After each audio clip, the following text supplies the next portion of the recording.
Good morning. Welcome to another session on environmental impact assessment.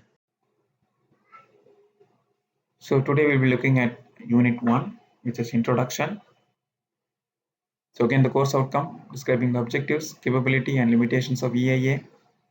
So the learning outcomes for this particular session is introduction to the EIA process and the brief history of EIA. So the specific outcomes are, we'll be looking at the definition of EIA, the core values and benefits of EIA, and at last we're looking at the evolution of the EIA process briefly.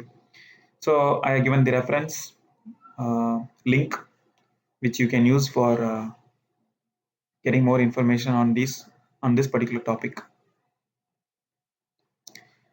So coming to the introduction, so EIA, which is the short form of environmental impact assessment, is defined as the study to predict the effect of a proposed activity or project on the environment. So EIA compares various alternatives for a project and seeks to identify the one which represents the best combination of economic and environmental costs and benefits. So please note here, we are not only looking at the environmental impacts, we are also looking at the economic costs and benefits. So the project which is best in terms of economic as well as environmental aspect will be chosen, or to say that is the project that will be sanctioned for execution purpose. EIA integrates the environmental concerns in the development activities right at the time of initiating for preparing the feasibility report. It enables integration of environmental concerns and mitigation measures in project development. Right. So, having known the environmental impacts that are being caused by an infrastructure project, uh, we'll be also looking at the mitigation measures in this EIA, meaning we'll be looking at the various measures that are to be taken to remove or at least reduce the impacts that are being caused on the environmental by the particular project. So the project as such is not only the execution part. Okay, so we'll have a pre-construction phase, we'll have the construction phase and the post-construction phase. We need to look at the impacts of the project at each phase or each stage of the project, right? So it is not only the construction phase that will create impacts on the environment.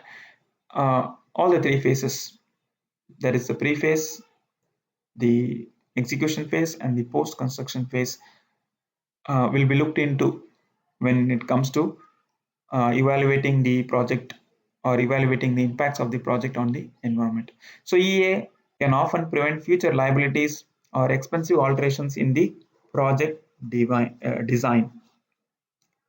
So what we are coming to say here is um, the proposed design which is initially given for a particular project will be viewed in terms of or evaluated in terms of the EIA, and if necessary the project design will be redesigned before the execution of the project.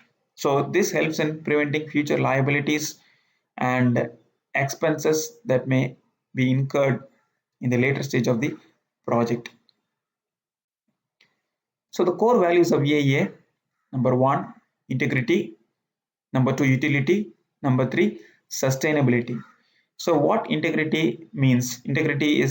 Uh, integrity is something that is inherent for the particular uh, process, right?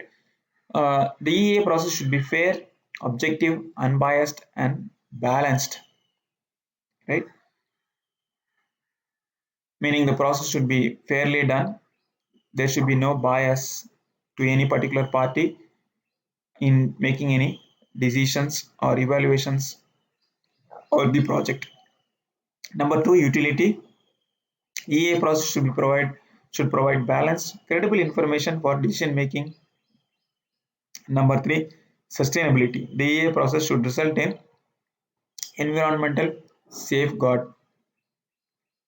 So the benefits of EIA, there are various benefits. Number one, it helps in protecting the environment. Number two, there is optimum utilization of resources.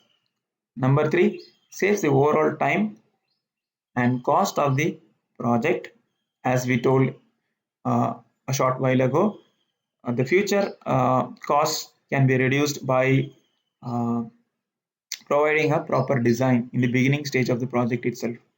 Then promotes community participation. That is, it takes into account of the views of various people that are being involved in the project. Uh, that is a very important aspect of the EIA because when a project is being before a project is being executed, it is important to know what are the views and perceptions of the people that are going to be involved in the project. Okay, in this case or in most of the cases, it will be the public people that are going to be involved. So it promotes community participation.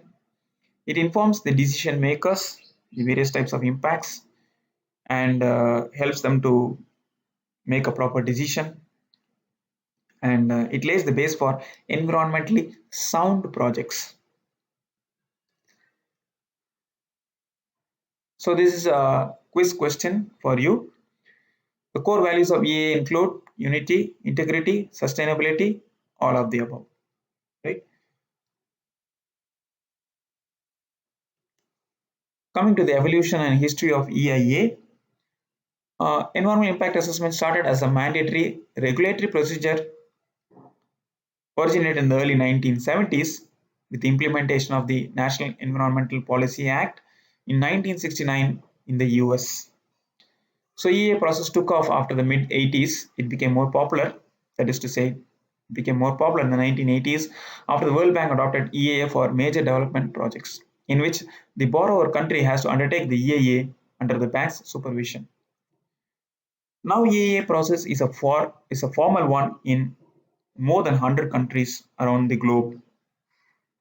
Environment clearance from central governments is required for 32 categories of development projects under industrial sectors, and a few of them that come under this category are the mining projects, thermal power plants, river valley projects, the infrastructure projects, which includes the roads, highways, ports, harbors, and airports, and the last one, industries, including very small electroplating in the foundry units. The foundry units. So this is another quiz question for you before the end of this session. The expansion of NEPA is choice A, National Environmental Protection Act. Number choice B, National Environment Policy Act. Choice C, National Entertainment Policy Act. Choice D, none of the above. Thank you very much. So that is the end of this session. Thus we come to the end of this session. Thank you for your participation. Looking forward to meeting you in the next session.